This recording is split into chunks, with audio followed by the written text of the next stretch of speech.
आळेगावचे माजी सदस्य ग्रामपंचायत या ठिकाणी राहिलेले 10 वर्ष जवळजवळ ग्रामपंचायत या ठिकाणी त्यांनी नेतृत्व केलेलं आहे. त्याचबरोबर आता विद्यमान दूध संस्थेत ते काम देखील करत आहेत. त्याच ठिकाणी काही चेअरमन पदाची देखील त्यांनी संधी घेतलेली आहे. म्हणजे आळेगावच्या राजकीय जीवनात महत्वाचा वाटा म्हणजे मेंबर यांना म्हणलं जातं. या ठिकाणी आता मेंबर आपलं जे रणनीती चालू झालेली आहे, जिल्हा परिषदेची निवडणूक लागलेली आहे, पंचायत समितीची देखील निवडणूक लागलेली आहे. आता कशा पद्धतीने या ठिकाणी आळेगावात या ठिकाणी रणनीती असणार आहे आपण त्यांच्याकडून जाणून घेणार आहोत. नमस्कार. नमस्कार. आता ही जी आपण माहोल पाहतोय, जिल्हा परिषद निवडणूक या ठिकाणी सुरू झालेली आहे, पंचायत समिती निवडणूक देखील आता पुढ्यात आहे, ती देखील सुरू झालेली आहे. कशा पद्धतीने नियोजन, काय वाटतं तुम्हाला, कोणता उमेदवार उजवा असू शकतो, काय राजकीय तुम्ही सर्वच राजकीय पक्षांचं वातावरण बघता? काय आले आता वामलो होत चाललेला आहे. दिवसेंदिवस बदल हा राजकारणामध्ये 5 वर्षात खूप बदल हा होत चाललेला आहे. त्या याने मी असं आपल्याला एक सांगू इच्छितो की आळेगाव म्हणजे आज आता आळेफाटा एक मोठं व्यापारी पेठ आणि खूप म्हणजे विस्तारीकरणाचा भाग होत चाललेला आहे.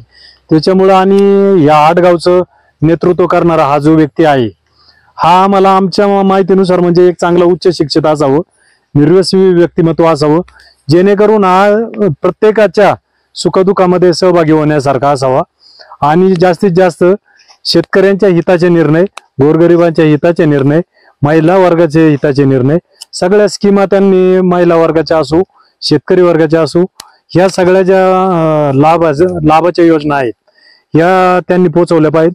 जेणेकरून त्यांना प्रशासकीय सेवेमधला सगळा अभ्यास पाहिजे आणि उच्च शिक्षित म्हणजे एकदम चांगला जे कायद्याचं ज्ञान असलेला किंवा प्रशासकीय पातळी, जेणेकरून मंत्रालयामधून काय निधी किंवा आपल्या नुसता जिल्हा परिषदच्या याच्यावर तो विस्तारित जेवढा निधी त्यांना बाहेरून आणता येईल तेवढा निधी त्यांनी या मतदारसंघासाठी आणला पाहिजे. का आपण एक मिनी आमदार आहे हेही त्या सदस्याला त्याची जाणीव पाहिजे की आपल्याला आडगावचं आपण नेतृत्व करतोय.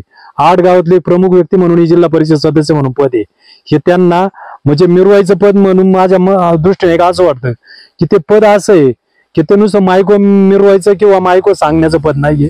हे खूप मोठी जबाबदारी त्या पदाला, आणि त्याला पदाला न्याय देणारा व्यक्ती ही त्याच पद्धतीने तोला मोलाची असली पाहिजे. ती जनता या आता येणाऱ्या जिल्हा परिषद निवडणुकीमध्ये ठरवणार आहे की ती व्यक्ती कशी असावी, हा कोण माणूस आहे किंवा चांगल्या पद्धतीने हा काम करेल का, कसं कर्तृत्व आहे, काय कर्तृत्व, त्याचं काय जनतेच्या विकासाच्या बाबतीत दृष्टिकोन, त्याची इथून मागची पार्श्वभूमी समजून घेतली पाहिजे की हा यांनी कुठं काम केलेलं आहे, कोणत्या क्षेत्रामध्ये काम केलेलं आहे, किंवा हा पहिला ग्रामपंचायत मध्ये होता का, एखाद्या आर्थिक संस्थेवर होता का, किंवा एखाद्या शैक्षणिक संस्थेवर काय अनुभव आहे राजकीय, पहिला त्या व्यक्तीला चांगला अनुभव आणि त्याचा कामाचा इथून मागचा केलेला टाचा हा लोकांना भावतो किती नाही म्हणलं तरी. बरोबर. मग त्या याच्यावर लोक त्याला निवड करणारच आहे. आता ह्या ज्या गटात आपली रणनीती आतापर्यंत काही चेहरे समोर येत आहेत, तिकडे मंगेश अण्णा काकडे माग एक मतावरून त्यांचा पराभव झालेला आहे.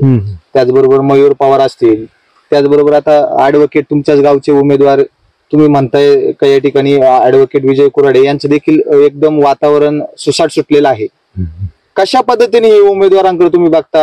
आता आळेगावात अजून काय मला माहित नाही कोणाचे नाव बाहेर आलेत, परंतु काय ठळक नाव 2-4 आलेले आहेत पुढं. परंतु आता कोण फॉर्म भरतय, कितपत म्हणजे कोण शेवटच्या याच्यापर्यंत माघारीपर्यंत राहतोय आणि लोक ठरवणार आहेत की कोण चांगला आहे किंवा पिंपळवंडीचा असेल.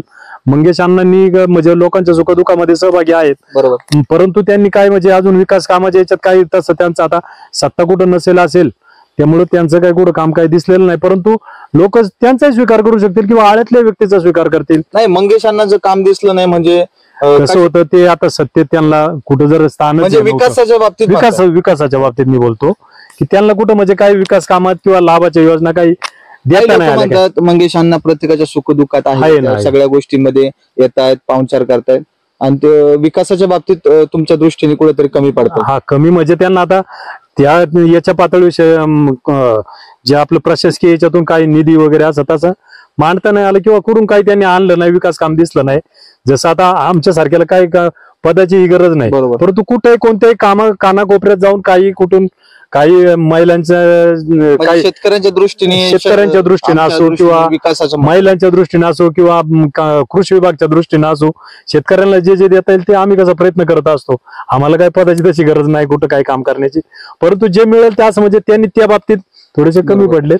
आता हे चित्र कसं स्पष्ट होतंय हे आता पुढं आपल्याला समजणारच आहेत, परंतु अशी देखील चर्चा आहे मंगेश अण्णा हे राष्ट्रवादी वर्ग होत आहेत की हे शरददादा सोनवणे यांच्या गटाकडे येत आहेत की पक्ष प्रवेश करतायत, कोणत्या पक्षाकडून लढतायत, काय तुम्हाला वाटतं का मंगेश अण्णांना कुठं फटका बसू शकतो? कसं होतं माहिती का, पक्षांत थोडस बदली केलं तर किती नाही म्हणलं तरी फटका बसतोच.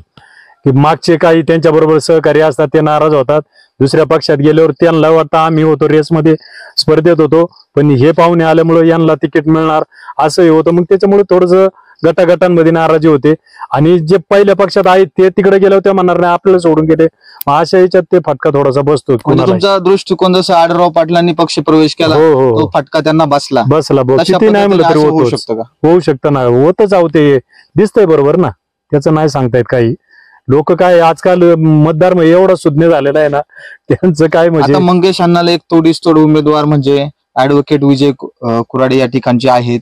चांगलं नेतृत्व आहे, चांगल्या गोष्टी, त्यांचं काम आपण तालुका देखील बघतोय, वेगळ्या पद्धतीचं काम असतं, एकदम धाडसी नेतृत्व आहे. कसं बघता तुम्ही त्यांचं पण ना काम? म्हणजे त्यांना काय प्रशासकीय सगळी माहिती आहे, कुठून काय स्कीम आणायच्या किंवा काय वरपर्यंत त्यांचे म्हणजे चांगलं मंत्रालयापर्यंत त्यांना स्कीमा काय काय मोठ्या राबवायच्या ही चांगलं माहिती आहे. तसं काय म्हणजे आता लोक अजून कोण कोण उभे राहतात चित्र स्पष्ट नाहीये, परंतु विजय कुराडेमध्ये तसं खूप अनुभवी आहे बरं का. ते आमच्या गावात उपसरपंच पद भूषवलेले आहे, कामात म्हणजे अख्ख्या गावासाठी त्यांनी कामही चांगले केलेले. नाही, विकास देखील त्यांनी आता चांगलं केलेलं आहे किंवा विविध पक्षांना खूप कामं त्यांच्या माध्यमातून त्यांनी अतुल शेठच्या माध्यमातून भरपूर कामं आलेली आहेत विजू सरांच्या मार्फत.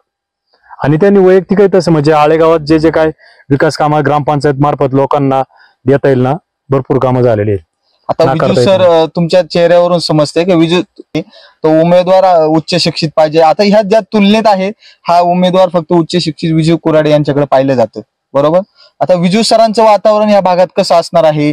आता काही लोक पिंपवंडीची देखील उमेदवारी आमच्या पिंपवंडीलाच मिळावी असं देखील म्हणत आहेत. नाही, परंतु तुम्ही आता इकडं काय, आता थोडस कसं मागचे जी 5 वर्ष गेली ती पिंपळवंडीने घेतली, 8 वर्ष त्यांना 10 वर्ष गेली लेंडे साहेबांना. लेंडे साहेबांच्या माध्यमातून खूप विकास झालेला आहे या मतदारसंघाचा. त्या दृष्टीने पाहिलं जातं की हा ज्या मतदारसंघातला जो उमेदवार असेल हा खूप कर्तव्यदक्ष असलेला पाहिजे, जेणेकरून सगळ्या स्तरावर त्यांनी चांगल्या स्कीमा पोहोचवल्या पाहिजे, लोकांच्या सुखदुःखामध्ये सहभागी होणारा. आणि शेवटी जनता ठरवणार आहे ना कोण चांगला आहे किंवा उच्च शिक्षित, सगळ्याच याच्यावर. आणि प्रशासकीय याच्यातून जास्त विकास निधी आपल्या मतदारसंघ आपल्या गटापुरता जेवढा आणता येईल हा जो हे करणं लोक ठरवणार. काय वाटतं विजू सरांनी कोणत्या पक्षाकडून उमेदवारी घ्यावी, कोणत्या पक्षाकडून लढावं त्या ठिकाणी, कोणत्या पक्षात त्यांच्यासाठी हा चांगल्या भूमिकेचा असेल म्हणजे विकासाच्या दृष्टीने, किंवा सत्ता त्यांची असू शकते? आता विजू सर तसं पाहिलं तर पहिल्यापासूनचे राष्ट्रवादी विचाराचे शरद पवार साहेबांच्या, आम्ही त्याच विचाराचे सर्वजण, की जेणेकरून हा म्हणजे पूर्वगामी विचाराचा पक्ष आहे, जेणेकरून शेतकऱ्यांच्या हिताचे सगळे निर्णय या पक्षामध्ये होतात. आता ते विजू सरांचा निर्णय कोणत्या बाजूने त्यांना उभं राहायचे काय. आता विजू सर काही अंश असं देखील अतुल शेठ त्यांचे जवळचे मित्र आहेत, त्या बाजूला देखील सरकू शकतात, काय वाटते? नाही, अतुल शेठ आता कसं, अतुल शेठ एक चांगले माजी आमदार म्हणून पाहिलं जाते. त्यांच्या कालावधीत आमच्या आळेगावासाठी भरपूर निधी आलेला आहे. अतुल शेठनी चांगली कामं केलेली आहेत. आता आम्ही अतुल शेठ बरोबर जास्त काही संपर्कात नाही, परंतु वल्लभ शेठ आमदार जेव्हा होते, माझे आमदार वल्लभ शेठ वेनके साहेब, त्यांच्या माध्यमातून तो खूप आमच्या इकडे निधी मिळाला आणि आम्हाला त्यांचे थोडेसे विचार पडतात. अतुल शेठचे विचार चांगले आहेत तसे. बघूया आता विजू सर काय निर्णय घ्या. काय मागणी असणार तुमच्या आळेकरांची नेमकी उमेदवारी? आमच्या आळेकरांची म्हणजे आता आमची 3 गावं आहेत, मोठी मोठी 3 गावं, आळे, संतवाडी, कोळवाडी. या वेळेला आमची आग्रह अशी मागणी असेल की ह्या 3 गावांमधून उमेदवार असावा. वडगाव एक जोडीला आहे, तर या 3-4 गावांमधून जो उमेदवार या बाजूने असेल लोक ठरवतील आता काय मतदान करायचं, कसं करायचं. आता तरी विजय कुराडेंचं या ठिकाणी नाव आहे. मयूर पवार एक चांगलं नेतृत्व आहे. मयूर पवार देखील तरुणांचं एक ताईत म्हणून ओळखलं जातं. त्या उमेदवाराकडे कसं बघता तुम्ही, कशा पद्धतीने मयूर पवारची या ठिकाणची रणनीती असेल?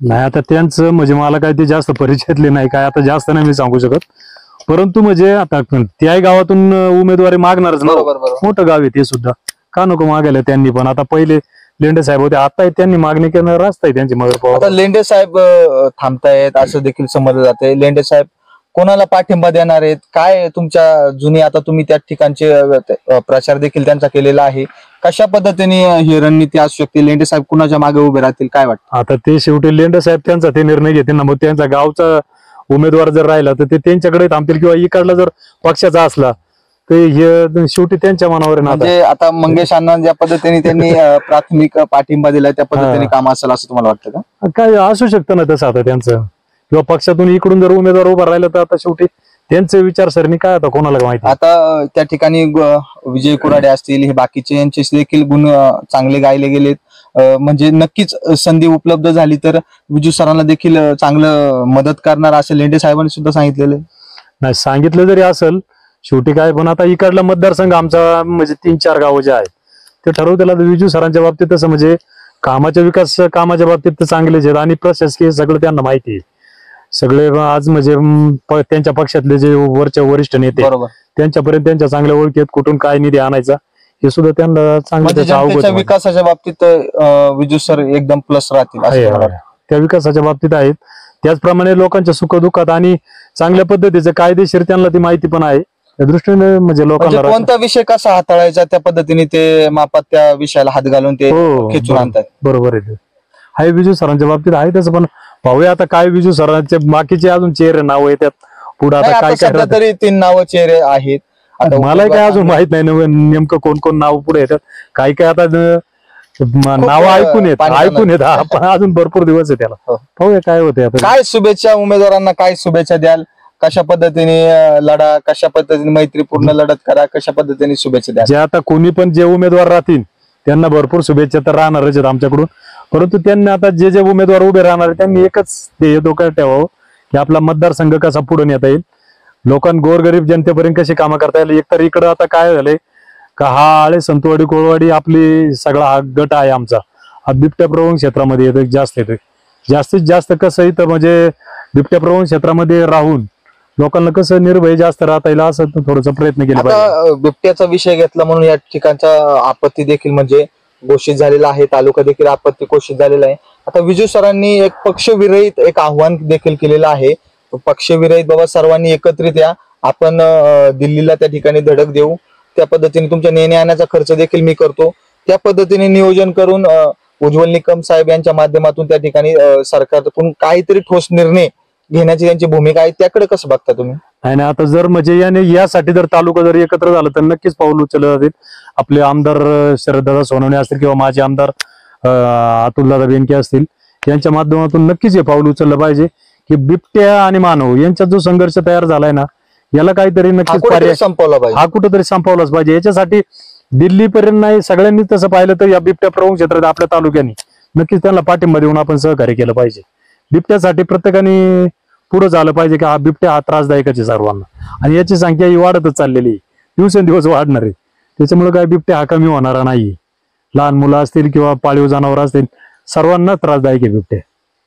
आता आपल्यासोबत होतंय हेच आळेगावचं एक चांगलं नेतृत्व, त्याचबरोबर त्यांनी राजकीय जीवनात देखील चांगल्या पदाचे पद देखील भूषवलेले आहे. डेअरीचे ते चेअरमन देखील त्या ठिकाणी राहिलेले आहेत. त्याचबरोबर ग्रामपंचायत देखील 10-12 वर्ष त्यांनी काम केलेलं आहे.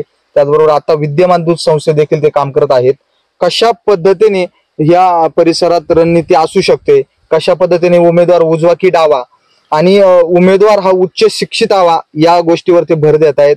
त्यांच्या नक्कीच पसंती या ठिकाणी ऍडव्होकेट विजयजी कुराडे यांना त्यांची नक्कीच पसंती आहे, कारण उच्च शिक्षित आणि कामाचा वेग त्यांचा पाहता नक्कीच त्यांच्या दृष्टिकोनातून त्यांना उजवा दिसत आहे. गणेश पोटे, जुन्नर प्राईम, आळे.